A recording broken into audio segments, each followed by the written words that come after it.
Hello, family, and welcome to another episode of the networking series. I hope you had an amazing day and I hope you're having an amazing time. If it is your first time coming to my channel, kindly hit the subscribe button as well as the bell to get a notification when the next value drops. And of course, if you're watching me live on Facebook, hit that follow button because that is one of the best decisions you're going to make in your life this year and beyond. And I'm going to share with you why.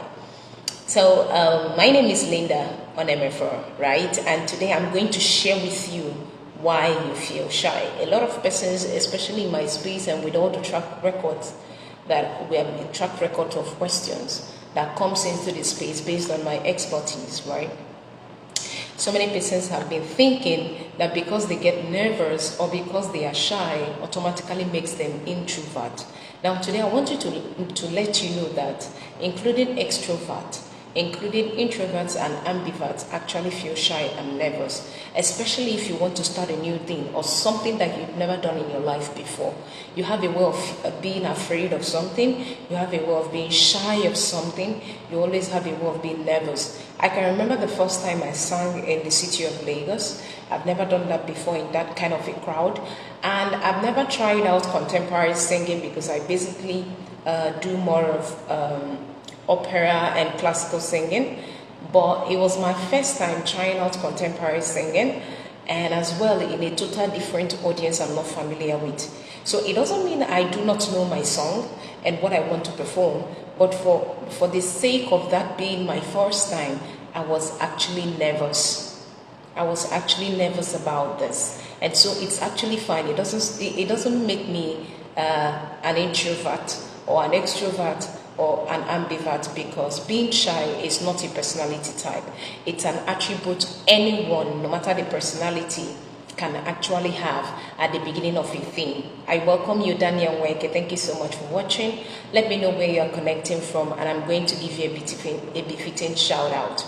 All right. So having this understanding that shyness is not just for introverts, or keeping quiet means that you are an introvert. Why exactly do you still feel shy, right? So being the fact that it is actually my first time, what I came to realize that made me to actually keep being shy instead of delivering on my value as nature might have it is because I was too conscious of myself. So when you are too conscious of yourself, what is going to happen is, what if these people don't like my voice? What if I did not actually speak to this kind of audience the way they want? So you're too conscious. It's always about you, right? It's always about you, and because of that, you begin to develop a sense of unworthiness for you to not deliver so well on what you are called to do, or what you actually know how best to do. Because you are nervous, because you are shy, you begin to tremble as if you don't know what you are doing, because that thing is a critical factor that if you don't know how to manage, it can make or mar your conversation and create a particular perception that is not equal to your intention in the first place because you are nervous. So one thing you want to find out is, what are you actually too conscious about?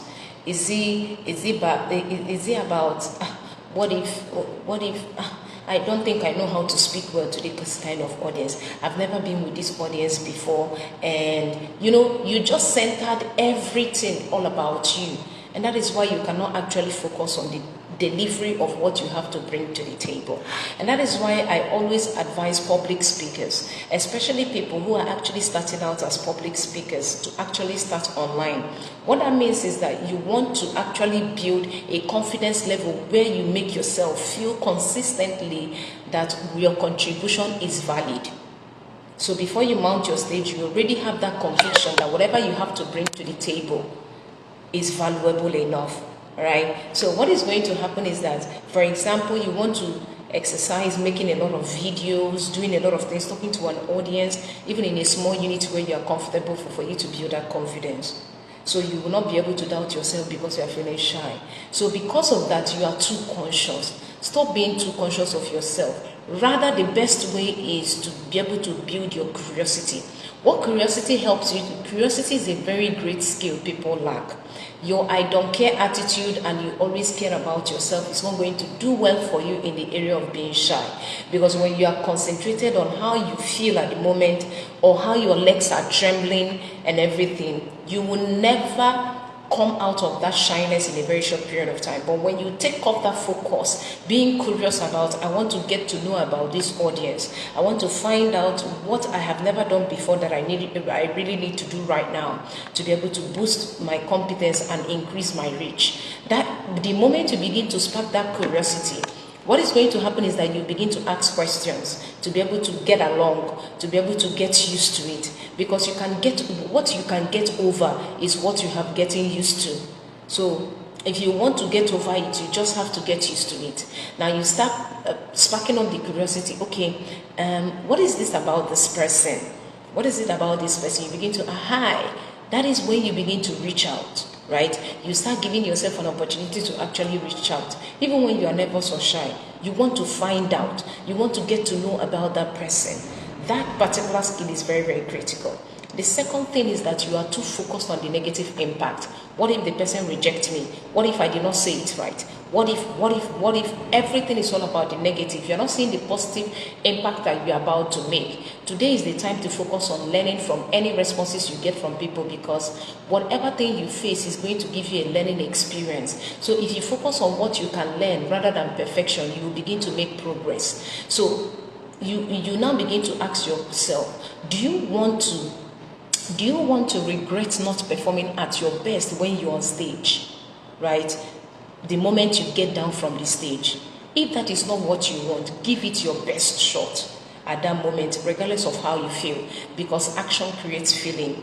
And that is why you should be part of the Confident Global Champions, because right there, consistently, we help you to be able to, in the amidst rejection, to actually build resilience as a character you need to be successful. Want to get started? Type CGC in the comment section. And if you want to have a one-on-one scheduled conversation with me, click the link on my description or click the link on my bio if you're on Facebook to actually get yourself started. And of course, I still remain your friend and your go-to-get networking strategist, Linda on MFO. Do not forget to subscribe for more content and put on the notification bell to get a notification when the next content drops. And I hope with this you can now begin to walk your way from shyness into courage, to give yourself an opportunity to have a learning experience that boosts your conviction and as well your confidence. I can't wait to be able to see you on the inside.